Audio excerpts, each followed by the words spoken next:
Welcome to the Live Better Financial Education series brought to you by Capitec, where this month we're looking at receiving that first paycheck.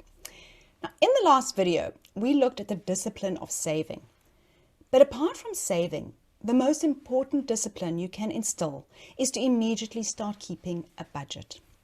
Now, I have to confess, I actually only did my first budget at the age of 32. However, what I discovered was that it gave me power over my money. And the improvement it made to my overall well-being has turned me into a lifelong fan, if you had not noticed.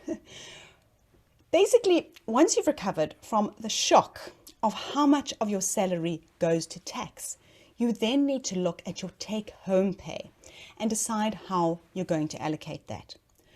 Remember to always start with saving and investing, because this is about paying yourself first. Then you need to look at your needs. Those are the things that you have to pay to survive, like your rent, transport, food, and debt repayments.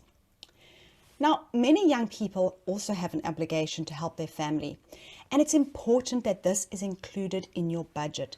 This should be an amount that you've committed to, but then set the boundaries as to how much you can assist each month and say no to those ad hoc requests, especially if they're going to require you to take on debt. If you do support family, boost your emergency savings, because you will also be helping with their emergencies, and funeral cover can form part of that emergency strategy. You need to consider insurance that can replace your income if you cannot work, because right now, your biggest asset is actually your future income. Also make sure that you have some form of medical cover. If you're young and healthy, a basic hospital plan should suffice. Now, if you're looking to buy a house or car in the future, keep in mind that your total debt repayments should never exceed 35% of your income. So if you buy a car that has a repayment equal to 20% of your take-home pay, that only leaves 10% for a mortgage. The car you buy will have a significant impact on your other financial goals. And finally, make sure that your budget includes your wants. That's the fun stuff.